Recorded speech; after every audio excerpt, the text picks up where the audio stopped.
শিক্ষার্থী বন্ধু, ভাজক সংখ্যা নির্ণয় আমরা মুহূর্তেই করতে পারি কিছু নিয়ম এবং কৌশল ব্যবহার করে। যেমন এখানে দেখেন 72 এর ভাজক সংখ্যা কয়টি। তাহলে এই 72 কে আমরা ভাঙাবো, আর ভাঙাতে গেলে অবশ্যই সেটা ভাগ করতে হবে। এই 72 কে যদি আমরা 2 দিয়ে ভাগ দেই তাহলে হলো 36 দুগুণ হলো 72। আবার যদি 2 দিয়ে ভাগ দেই 18 দুগুণ হলো 36। আবার যদি 2 দিয়ে ভাগ দেই 9 দুগুণ হলো 18।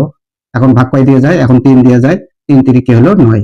এখন আমরা এখান থেকে পেলাম কি 2 গুণন 2 গুণন 2 গুণন 3 গুণন হলো 3। এটা আমরা সমান পাই কি? এটা সমান কিন্তু 72 হয়। এখানে দেখেন 2 কয়টি আছে? 2 আছে 3টি। তার মানে 2 এর পাওয়ার আমরা 3 দিলাম। গুণন হলো এখানে 3 আছে কয়টি? 2টি আছে। তার মানে 3 এর পাওয়ার হলো 2।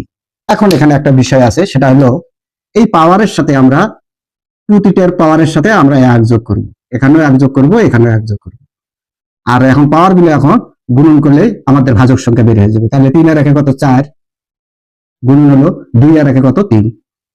তার মানে এখানে ভাজক সংখ্যা আছে হলো 12টি। এটা রাইট অ্যান্সার হলো অপশন নাম্বার এ। তাহলে এখন তোমরা বলো 36 এর ভাজক সংখ্যা কয়টি? Give your answer in my comment box.